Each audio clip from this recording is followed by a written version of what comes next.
Hi everyone, Kenton Kivestu here, founder of RocketBlocks. In today's RocketBlocks video, we're going to be doing a collaboration with the Product Buds group, which is an online community for aspiring product managers. And in this video, we're doing a full product management mock interview focused on a Google product sense and strategy question. We've got Natasha Goel from the Product Buds group here, who's going to be the candidate in this mock interview. I'll play the role of the interviewer.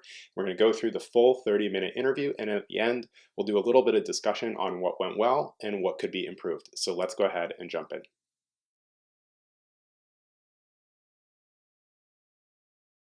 Awesome. Well, thank you so much for joining us today, Natasha. As you know, we're going to do a product design interview question, and we'll go ahead and just jump in if you're ready for it. Yeah, let's go. Awesome. Great. So imagine that you are a product manager at Google, and you have joined the team that is working on the Google productivity tools. So this includes Google Docs, Google Sheets, that entire suite of products. And specifically, you're going to be helping on Google Meet. And one of the things that your director has asked you to spend some time on is thinking about what would a Google Meet product specifically designed for university professors look like. So what we'd love to hear from you today is how would you design that, and how would you think about building a product like that? Yeah, sure. So I will be writing on my iPad just so if that's why I'm looking down. Yep, no And problem. really before I kind of brainstorm some, ideas that I had, I did want to ask a few clarifying questions. Okay, go ahead. Okay. So I'm a PM at Google. I'm working kind of in the Google Meet space, right? And so Google Meet is kind of a video conferencing tool as it is. Do we want to stick to just video conferencing, or do we want to expand into kind of Google's education suite, right? They have Google Classroom and kind of other products in that space. Do we want to stay to Google Meet or expand? Yep. So I think that's a really good question. I think at the core of the product, like Meet is sort of the fundamental product, and we're okay expanding the aperture and the bounds of that to make a product that would work for professors. So the key thing is really a video conferencing product that is designed specifically for the use cases that university professors would have, and if that requires pulling in some pieces, we're Okay, open to thinking about okay, perfect. And when you say professors, right, at universities, we're not restricting ourselves to any sort of geography or anything like that? No, not necessarily. We can think about professors in North America, in Europe, sort of, anywhere. Or if you think there's reason to restrict that and focus on a particular segment, I'm open to hearing about that as well. Okay, perfect. And then I think the last kind of question I had is, professors do have classes and lecture discussions, things like that, but they also sometimes conduct research. Yeah. So would it be okay if we just scope this to kind of the instruction part of it? So lectures and discussions, let's say. Yeah, I think that's fair. I wasn't actually even thinking about the research use case, but I think focusing on instruction makes sense. Okay, perfect. So if I could just have a minute or so to just kind of collect my thoughts, and then I'll come back with what I think. Yep, sounds good. Okay, cool. So I think I'm good to go. Just before I jump in, I think I want to give you a little bit of a precursor as to kind of the structure I'm going to use just to keep you organized. Okay, great. So I think first I'll go over some of the goals I think that Google has, and also kind of look at the goals that Google Meet currently has Okay, for the product. And then second, go into some of the users that Google Meet has and what those needs are for those specific user groups. okay, And third, we'll go over some of the features that I think will fulfill those needs for those groups and kind of go more in depth on maybe how we could even implement those. hmm And lastly, I think we'll go over some of the metrics that we can use to measure whether these features would be successful and how we could know as we develop things if they're actually working or okay. That not. Sound good? sounds like a good plan to me. Okay, awesome. So first, I'll jump in with the goals, right? So I think very high level, it's important to look at the goals of a video conferencing tool in general. So generally, a video conferencing tool, right, at its core wants to be able to let people communicate, right? Whether that's for a professional setting or something like Facebook Messenger that's more casual. Yep. Um, the goal is really overarchingly communication, and I think that's something that we need to keep in mind.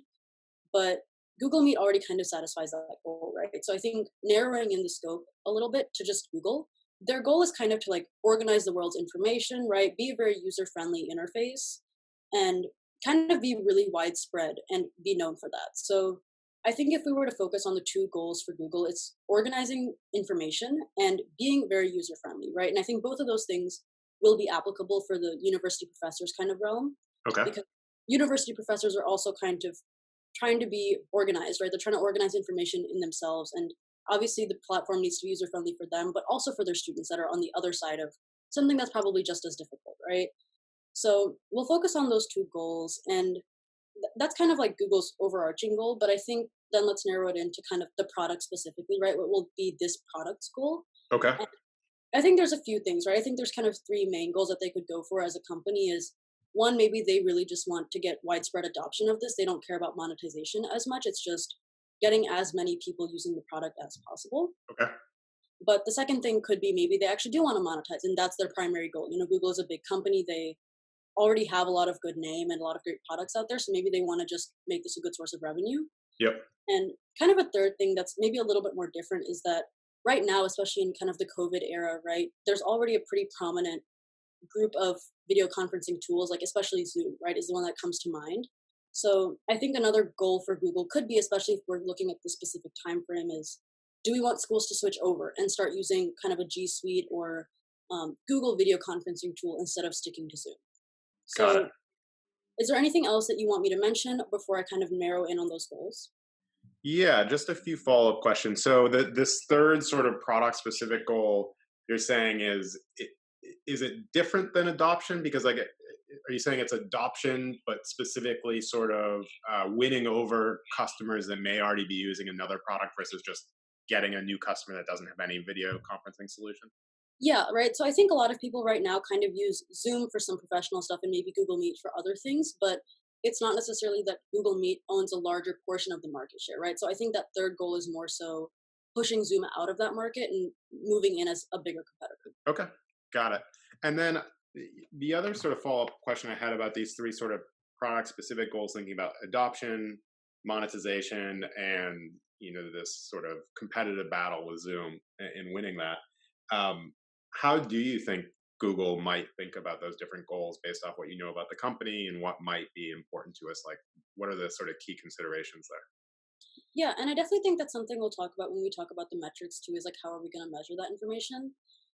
But just kind of as an overview, right? Like they can always track how much money is coming in. They can always see how many people are using the product, but that doesn't necessarily mean, maybe they have access to it through the university and it's a free product, but people aren't actually using it. There's not actual clicks within the application, things like that. Yeah, Well, adoption isn't just, 70 million people have downloaded the app or whatever it needs to be or opened a web browser, right?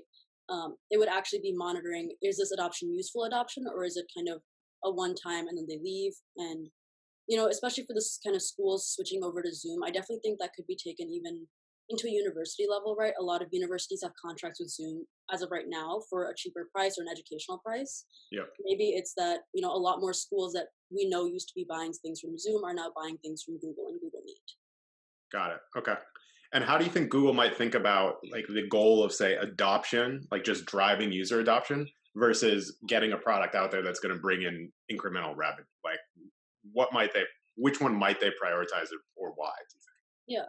So I think one thing to keep in mind is like Google is a really well-known brand, right? And especially in the education space. So I'm not sure if adoption will even be an issue, right? If the product is good and it comes especially alongside other Google products, it's very easy for them to market themselves as Google Education, buy us and invest in us and we'll invest back in you. So I think they might actually prioritize the revenue stream at that point because they're kind of confident about adoption being there, and the confidence of like already existing educational products. But I think that would be kind of something that someone within the company would answer better. think? Got it. Okay. Sounds good. Awesome. So, kind of going forward, I do want to focus on both the revenue and the adoption, just because I think they're kind of two sides of the same coin, right? More adoption tends to lead to more revenue. So, we'll focus on those two goals, but also really make sure that we're focusing on Google's overarching goal of having a user friendly product. Okay. So, that's kind of the second thing I wanted to talk about is what are our user groups, right? So, I think obviously we've specified in the question it's going to be university professors, Yep. but I think there's kind of segments of that, right? Okay. So I think age is a big factor there. Kind of a key demographic is the older professors that have been teaching for a long time and aren't as used to video conferencing tools or technology versus maybe a younger demographic that's Okay. either younger professors or even like teaching assistants or course assistants, students that are actually helping teach these classes. Those are kind of the lecture discussion helpers in a way. Yep. So might be kind of using it. They're probably already familiar with a lot of the technology. And I think a second kind of thing to consider under users is the class size, right? You have really large discussions or large lectures at University of Illinois that go upwards of 1,000 people, but you also have really small discussions that are maybe 10 to 12 people sometimes. So Yep. keeping in mind that we make a product that satisfies both class sizes. And I think there's kind of a third bucket that you could consider is whether you're teaching something that's more engineering, computer science focused, more technical, Okay. versus something that's more business or liberal arts, or even like a chemistry class that really benefits from having that in-person instruction because you physically just need some items, right? So can we provide the same level of instruction when you really don't have that hands-on experience? Got So it. Interesting. And can you tell me a little bit more about that third point? So, like, when you say some of these subject matters essentially will need more or less interaction. In mhm. the chemistry example, you're saying like actual lab stuff, like the fact that you have a beaker and you need to be doing something with that beaker and making solutions, etc. Versus in an engineering case, it might just be some code on a screen. Is that sort of the way to interpret that? Yeah, I definitely think so, right? I think especially looking at how schools are switching over right now, the classes that tend to be hybrid or in person are the ones where you actually need to physically be doing something to be learning what you need to learn. So whether that's the technology's job or not, or whether it's the professor's job is kind of something we can look into. But I think it's an important fact to consider is that maybe the adoption really won't come from people that are from the business, liberal arts, chemistry, biology, sciences side. Got it. So, just to make sure I understand, you're saying for the ones where interaction is needed, we may not get adoption there, and so we would focus on the other use Yeah, cases. Okay, yeah, that makes sense. exactly. Yeah, so just to kind of narrow it down into also their needs, right? So we also want to talk about their needs a little bit as we're talking about the users. Yep. I think the job to be done is to teach online in a similar way that you would be teaching in person, right? To be delivering as much as you can through the online means as you would in person. Yep. And for that reason, I think we'll kind of focus on the age and class size demographics for the users because I think that you really can't teach a sciences class online as effectively as you can in person. And I don't think for them, anything we do will really help. So let's focus on those kind of two demographics, if that's okay. Okay. Yeah. And the rationale for why you can't do the sciences is because of, like, say, that physical aspect is just you can't just do it fully online. Yeah, like the product can't really fix that, right? That's something the professor would have to kind of Yeah, figure there's out. some natural limitations there. Yeah, exactly. So those are kind of the demographics, but I think the two user groups themselves would be um, kind of like younger people, maybe younger professors, younger students that are teaching, and then the older professors. And I think also with that is small and large classes, right? So those are kind of the four key groups that we want to look Okay, into. so you've got like a matrix basically. Yeah, Yep. essentially. Okay. Yeah. And in that matrix, right, I think the job to be done is going to be the same regardless. But I think that in terms of the needs, that's where we kind of have to look more specifically into the groups.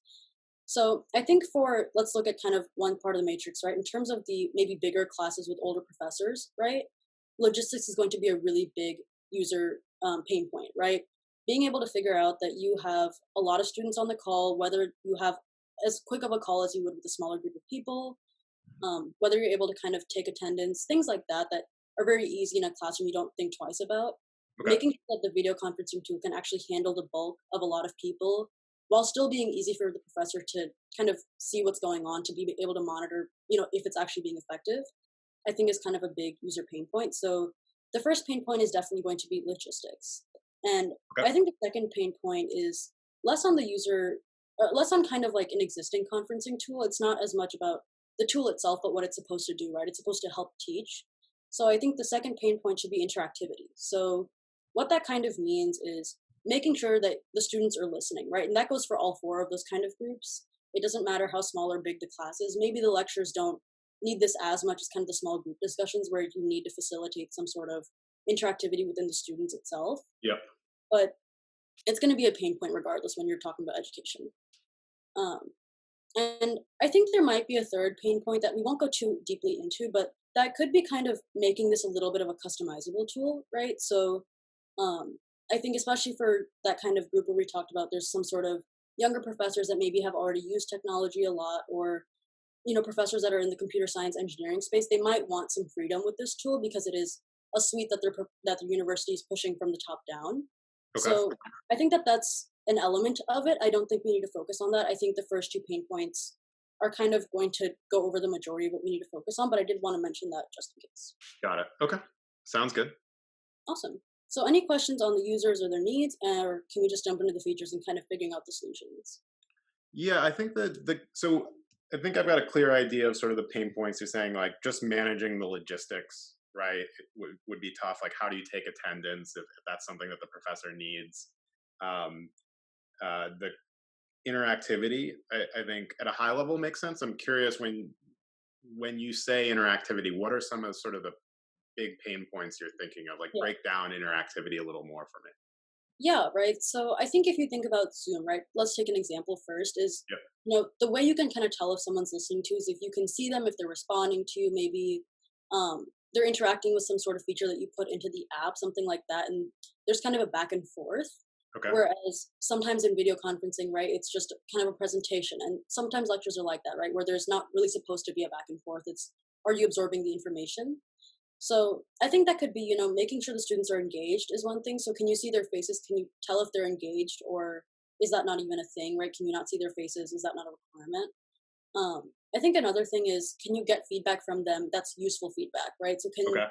they within the lecture tell you if you're doing a good or bad job, if you need to go more in depth on something? Interesting. So if there's, 1,000 students in a class, you can't raise your hand. Like that's not as feasible in a video conferencing tool as it is in lecture, right? You can see the hand really easily. So making sure that they're giving feedback to you and making sure that you can tell, even if they're not giving feedback, that you're at least doing an okay job. Okay. Interesting. Yeah, I'll be curious to hear more on the feature side about how you're thinking about that. But sounds good. Okay, awesome. So yeah, let's jump straight into the features. That's kind of, I guess, the fourth thing that I want to go over. So in terms of the features, we'll break it down to by the logistics and the interactivity. Okay. So going back to logistics, right, we talked about attendance, kind of splitting up people into groups, presenting your screen, things like that, speed, especially in terms of logistics. So I think in terms of features, right, that's more so optimizing for the current features that Google Meet already has instead of building anything else, right? So I think making sure that like the speed is really high, regardless of how many people are on that call, is a big priority for professors, right? You don't want to be constantly checking if they can hear you, if you're lagging, things like that. Okay. Um, So when you say speed, you're not talking here about speed to like set up the call or start it. You're talking about like latency and performance of the actual core technology. Yeah, exactly. And I think that kind of does go back to the idea of, even before you're in the call, there is an aspect of logistics before the call. So making sure it's easy to mass send out a link for, the Google Meets classroom, making sure it's able to be scheduled, right? Maybe being able to be integrated into Google Calendar really easily would be kind of nice if the professor can just kind of use existing Google products and send out the link, make sure people have it, things like that very easily. And also, obviously, being able to join the link, I think that's kind of already taken care of. Okay. Um, and I think kind of also on that, I mentioned attendance, right, in terms of logistics. So making sure that if this feature doesn't already exist, just making sure you can collect, the email addresses that people are using to log in, whether it be like a Gmail or an Outlook, it doesn't really matter where the email's coming from, just making sure that students have to log in to go to the Google Meet link and then collecting that for attendance purposes. That could be, maybe it's just a simple grading thing, right? I know a lot of professors of mine have, 5% of your grade is, did you come to class or not? Yep. But it could also be more of something, along the lines of, if a student comes to you for help, can I check if the student has been actively coming to class and coming to discussions and putting in the time? Or is it, they haven't been, and I can show them that information and say, I think you need to come to class first before I spend my own time helping you. Yeah. Interesting. Okay. And can you tell me a little bit about like how would this like attendance feature work? Like if I put myself in the shoes of a student Mhm. logging in and joining a meet, class with 50 other students, what's the experience like for me trying to like how does that work for me? Does it just happen automatically? Yeah, Um, I definitely think it's a good point that you bring up that it's automatic or not, because I think, I mean, I've definitely done this too, that I log into a class and then I walk away from my laptop, right? So maybe there's levels of attendance. So it's, you logged in and you're there, but then maybe it's, halfway through the teacher asks for a poll, or they just say like, do this, right? Maybe check the box for attendance right now, or maybe it's a code, right? I've seen a lot of attendance codes, I think, through other products.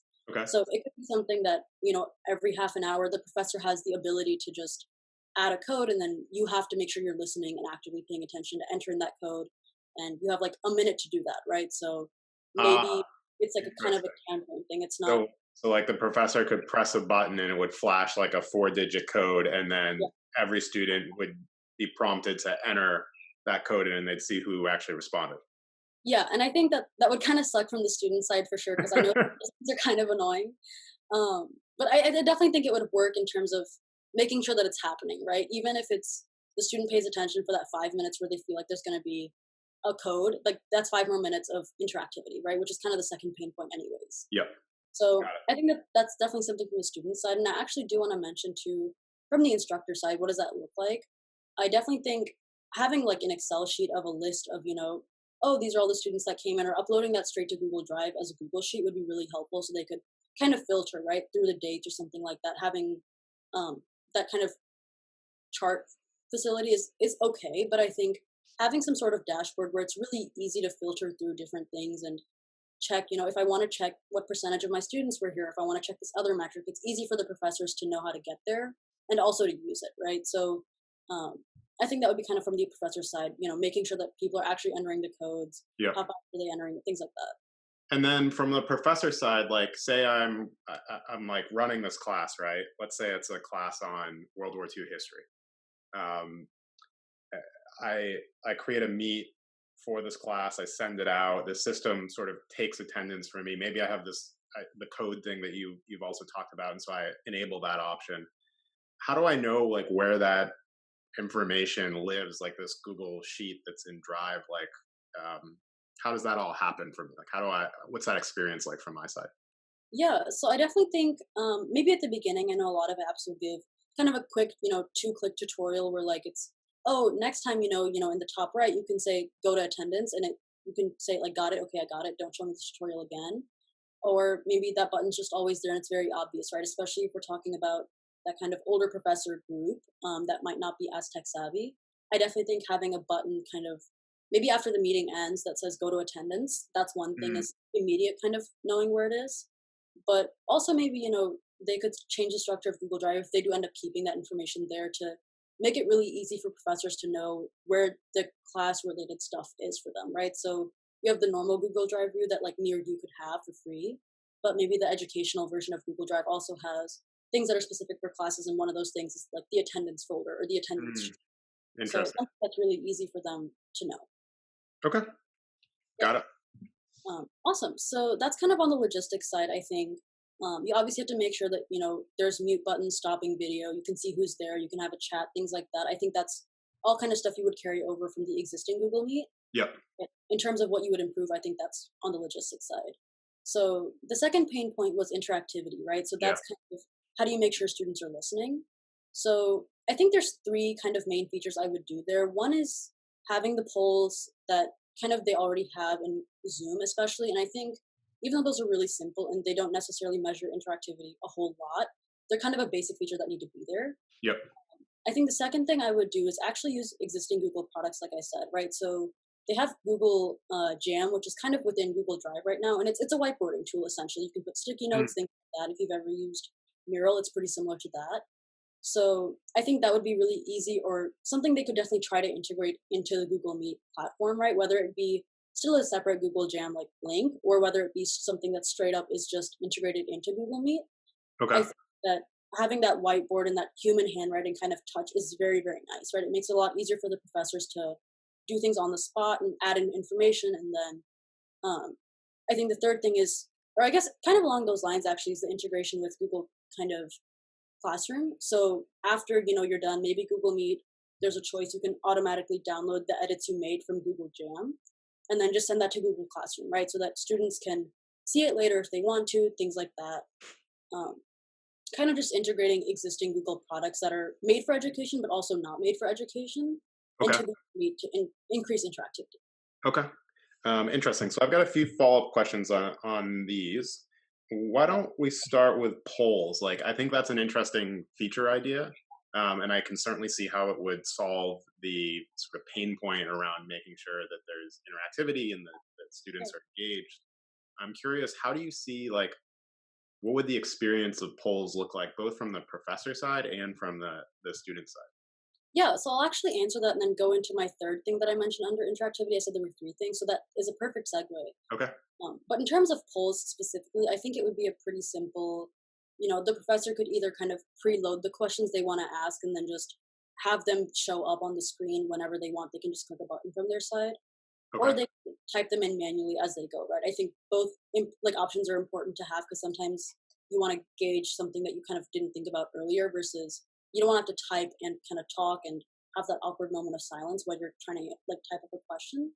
So from the professor's side, it's just putting up the question and then having it be shown for X amount of time, right? You choose X, maybe there's a few options. Okay. And from the student's perspective, I think kind of like I mentioned for the attendance, right? It's just, it kind of shows up on your screen, you have to do something and you can type up your answer just through Google Meet itself.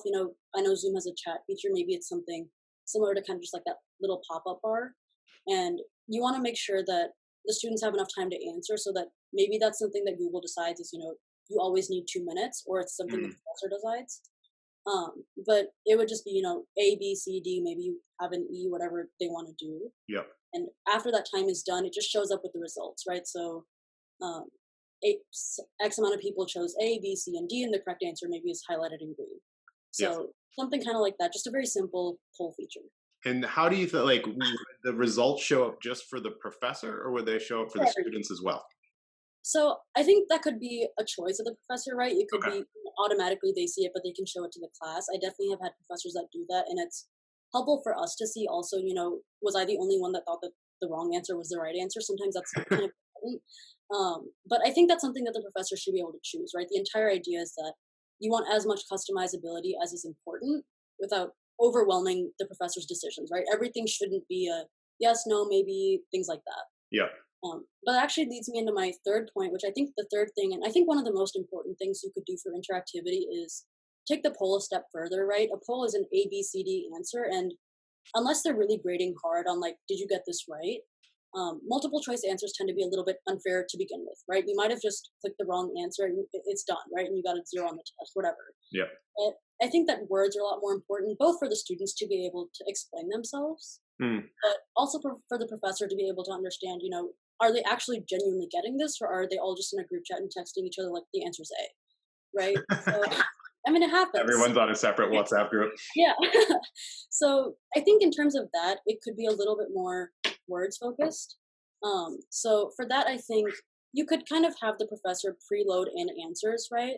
Okay. And maybe that, or preload in questions with answers, right? So questions that they have in the back of their head and answers that have a few keywords or key concepts that they really want to have the students grab onto throughout the lecture. Okay.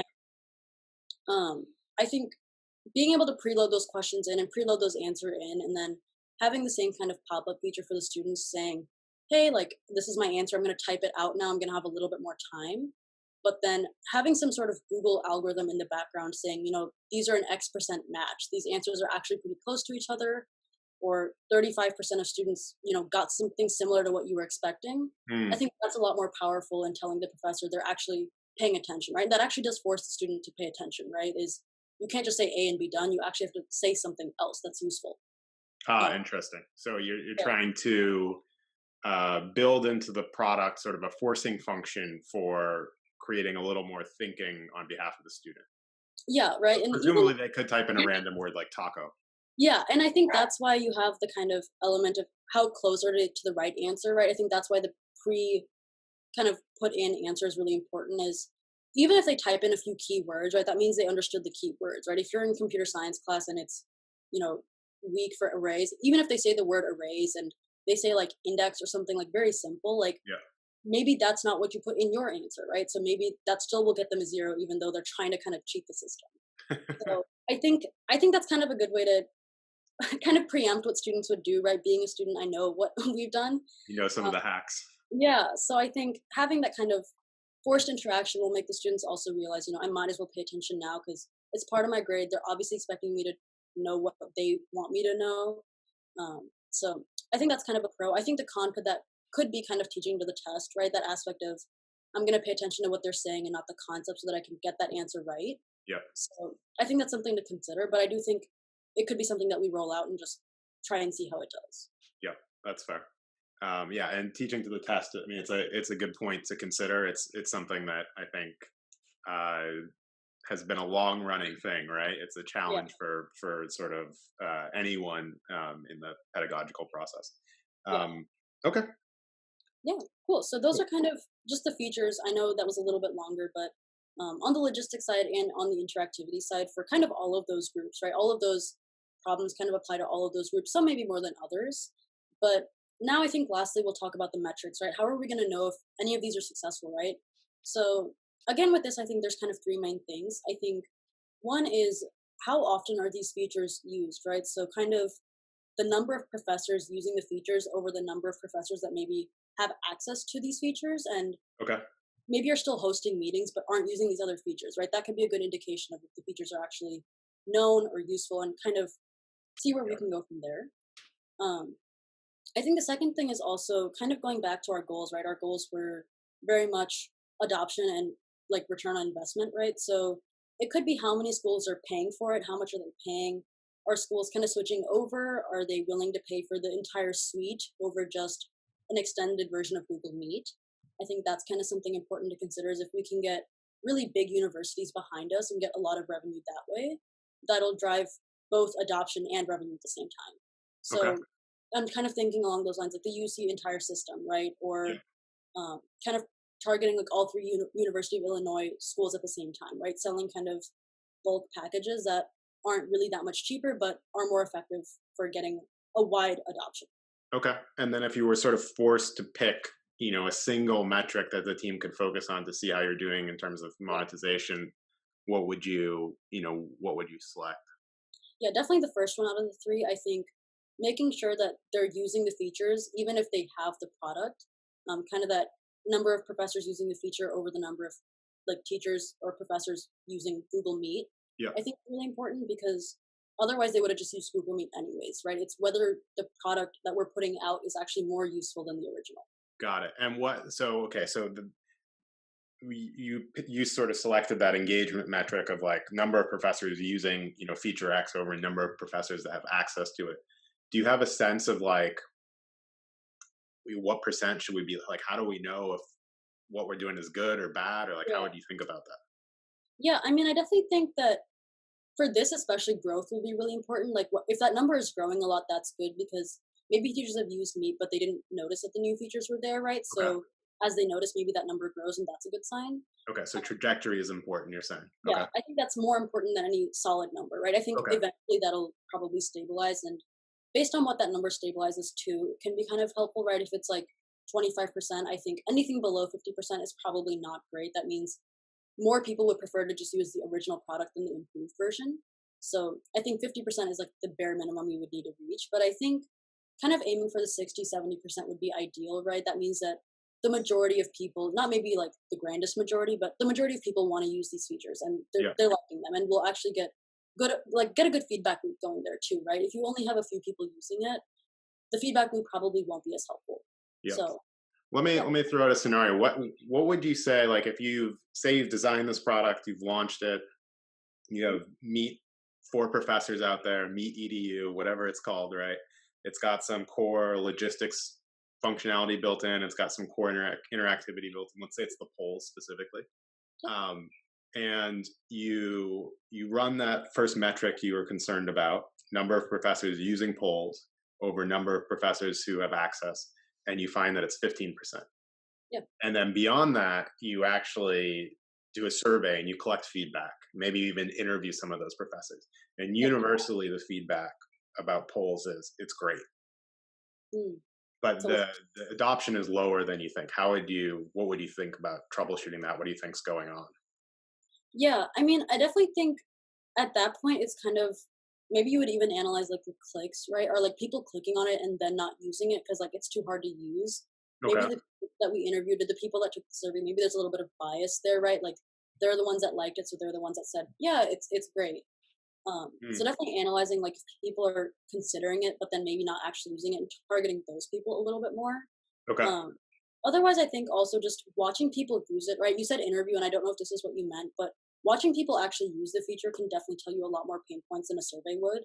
Ah, Uh, interesting. 'Cause they could be like, "Oh, it's great," but but they don't realize what the but is until they're actually doing it. And they're like, oh, that's really annoying. Okay, so you actually want to do like a user study. You want to sit down Yeah. and either see film footage of them interacting with the feature, or maybe a live session where you get to watch how a professor's using Yeah, and I think kind of based off of that, or maybe just kind of our own observations, right? Maybe the engineers or the PMs within the company have some opinions about that, and maybe they're a good group to target because they're not using it like for the same purpose. So maybe they have a different opinion.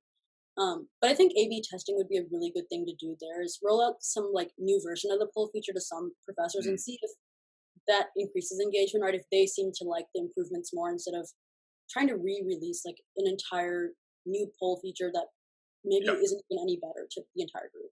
Do you think there could be anything like on the non-product design sense? Like, are there other things you might think about like why isn't that number higher?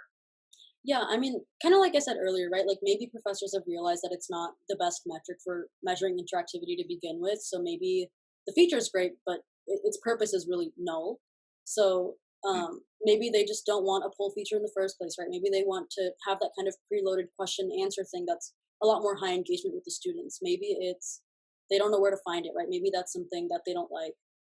Or maybe their students just aren't using the polls, right? Maybe they can tell their students are cheating or something, and they just decided not to use it, maybe the engagement decreased or something. So I think those are all kind of factors. Is that kind of what you were looking for? Do you want me to dig in deeper into that? No, no, no. I think those are all potential things that are going on. The other thing I was thinking about is maybe that the feature is great. You know, if the 15% of the folks that are using it really like it, maybe the feature is working, but maybe the product marketing around it is Yeah. not where it needs to be. Like maybe enough professors literally don't even know where to find it, for example. And that may, be something that would show up. I think at one point you were sort of talking about, well, what's the funnel? Like how many Yeah. people are clicking on it, whatnot. And if you found, hey, 15% of the professors that have access on it are using it, but only 16%, ever clicked on it, then maybe the challenge is like the button is way too hidden or something, like to figure out how to do it. Yeah. Yeah. No, that's definitely true. I think that's a really good point to make. Cool. Well, this has been great so far. I like the features we're talking about, and some of the sort of core pain points we have been discussing. So it would be awesome if you could just sort of sum up what we've talked about and what you think this, a V1 of this product would look like.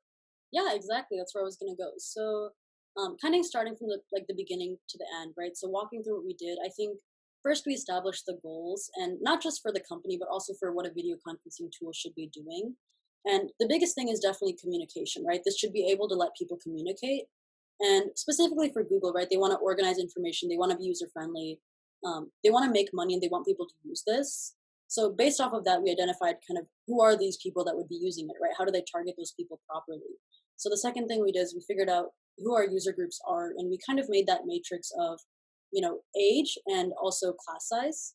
And for each of those, we kind of figured out maybe a few needs, right? I think the needs were kind of overarching in that they were logistical issues and also interactivity issues, right? Can the video conferencing tool do what it needs to be doing to just let people communicate? But then, even a step further, will it let us actually fulfill the purpose of an education, right? An online education as opposed to an in person education. And then third, we kind of looked at, okay, so what are those features that will kind of satisfy those needs? And for logistics, we talked a lot about improving existing features, right? Making sure that the latency is not an issue, making sure that you can take attendance, making sure that that's comfortable from both the students and the professor side. But then also from the interactivity side, the polls, making sure that there's preloaded questions, answers, things like that. And then also maybe just like, again, making sure that maybe there's a little bit of customizability there, but really focusing on making sure that we have interactive features to know that the students are listening. And after that, we wanted to go really quick into what metrics we would use. And the one we decided upon that we think would be most effective is the number of professors kind of using a feature over the number of professors that just have access to Google Meet. So overall, I think V1 should definitely have the core functionality that latency, that speed, making sure it can actually help people communicate effectively. And maybe if they have time to add in kind of the basic whole kind of interactivity features, maybe attendance features, something like that. But I think kind of that second point under interactivity that I brought up earlier, the integration between Google Jam, Google Classroom, Google Drive, right? Making sure that integration happens and sells more of a suite than just one tool, I think is kind of something that they would want to consider for V1, just because that is such a big selling point that you're buying Google Education, you're not just buying Google Meet. So I think that's something they would want to consider is if that's the position they want to go into, they can do that for V1. Otherwise, that's something that would definitely be viable for V2. Okay, great. Thank you so much for your thoughts. Yeah, awesome. Thank you so much for having me.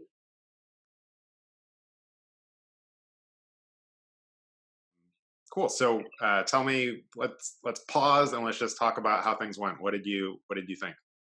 Yeah, I mean, I think overall, I really liked the question. I really like education to begin with. So I think it was kind of fun to dig into, from a student's perspective, how would you make the professor's life a little bit easier? Yep. So that's kind of it was a fun question, I think. But Yeah, and it's I think topical for sure. yeah, and also with, obviously online teaching and stuff like that, I think I'm curious to see what companies will actually do to kind of address these problems. Yeah, But for sure. yeah, in terms of like good and bad, I think I'll start with good. But I think I did establish a structure and kind of within each point tried to kind of number things so it was easy to interpret over Zoom, right? There's no whiteboard or anything. So I think that was something I tried to do well, Yep. to keep both you and me organized. And I think that, because I do like love education and I have like explored a lot in this space, I think I really was trying to push for kind of like genuine interaction and like how you would use Google's kind of existing products. So kind of a little bit more of a creative solution Yep. uh, than maybe what I would have initially thought of if I didn't maybe think about those things. Um, but I think in terms of kind of things I could have improved on, I definitely didn't connect the user groups to kind of the segmentation of the needs and then also the features, right? That kind of dropped out of scope. So I think segmenting into like students and professors would have been more applicable. A lot of your questions were geared towards that, especially. And I Yeah, think I another, think that is an interesting idea of like students and professors and thinking about the product is maybe geared toward the professors, but there's two constituencies. I think that could have been really interesting. yeah, yeah. And then also another thing that I noticed was I wasn't really prioritizing things as I went. It was kind of just Mm, listing things. So yep. you had to prompt me a few times for that. So I think if I had done that on my own, it would have been kind of that extra step. Yeah, I agree with that point as well. I think especially when we're talking about the features within interactivity. I think there was polls, there was integration with Jam, and then was it integration with Classroom as well? Was one of the other things, or maybe I think it was kind of like preloading the more, oh, yeah, got it. Yeah, yeah, yeah.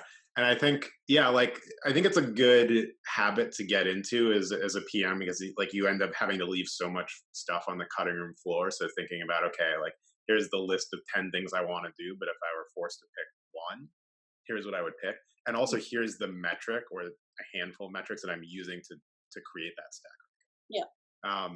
yeah, I think overall, like it's a tough question with like really broad scope. Like you could do a lot of things. So I think you did a good job. I think the things that I liked, similar to what you called out, I think it was very clearly structured, right? So it was clear to me what your process was throughout the whole interview. Like you started with goals, then we talked about the users, features, how we're going to measure and make sure things are working. So like, and we didn't like, it didn't get into a jumble. Like sometimes people lay out a structure, but then 10 minutes into the interview, we're doing something totally different.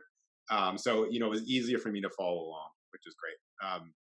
I think the other thing on the actual sort of meat of the what are we designing for and who are the users.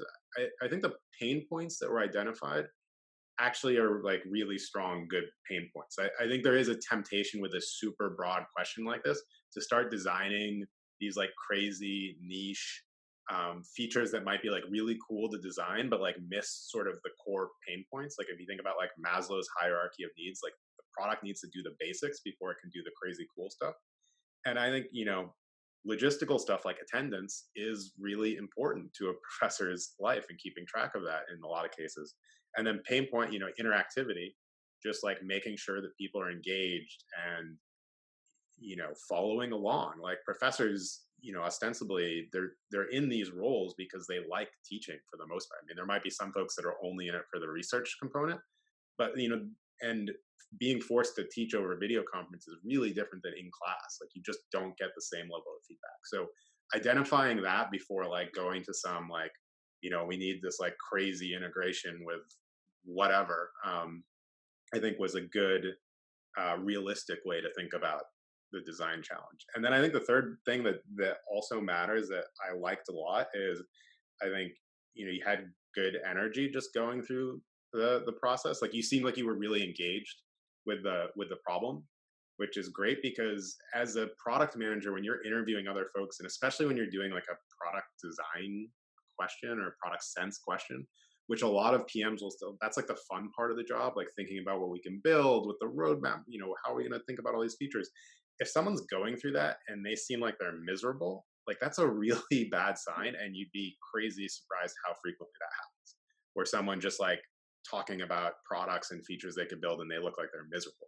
And if you're on the other side of the table, you're thinking, like, what's this person going to be like when they're like triaging bugs on like a Saturday morning because something went wrong? Like, that's the terrible part of the job. They seem unhappy doing the fun part. So I think that was good. And then, wrapped into sort of the style component, I would say the other thing is I like that you brought in these anecdotes from your perspective as, a student, which is really relevant in this case. Like, hey, I know that sometimes we're all in class and we're all on the same WhatsApp group, like sharing the answer.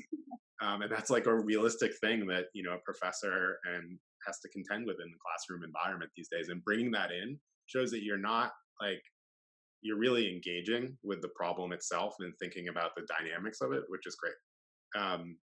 On areas where I think the answer could have been improved, I think similar to what you mentioned, just connecting that user segmentation you did to the actual pain points would have been really good. And I don't think there was anything wrong by saying you segment by age and segment by classroom size, but I think they didn't ultimately, that matrix you drew didn't ultimately connect to the features we ended up building or how we thought about building them.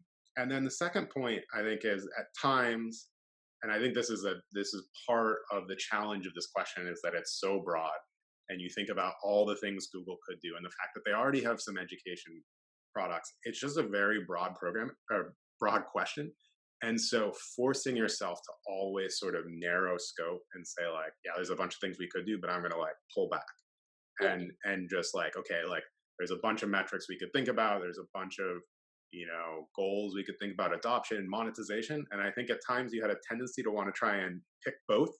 And that is that's a natural tendency. But I think the more you can say, look, like, okay, I'm going to put this stake in the ground and I'm going to defend it unless someone tells me, no, like you shouldn't do that. Like, as long as you can put your stake in the ground and say, look, I know there's a bunch of different things we could do here, but I'm going to say in this case, we're going to go for adoption primarily because of X and Y, unless you tell me something differently. And so I think there's probably times where if you just said like, look, I'm just going with this, I'm just putting the stake in the ground and defending it. Yeah. That would have brought a little bit more clarity, which I think would have just improved your just the overall answer. But I think tough question and overall good job.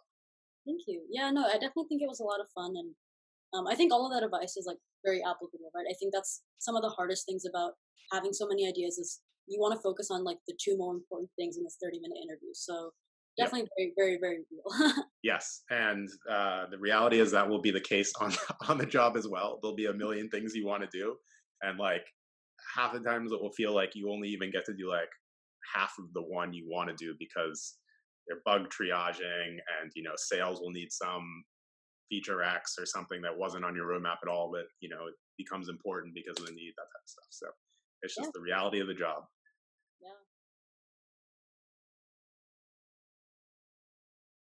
Thanks for watching. I hope you enjoyed that video.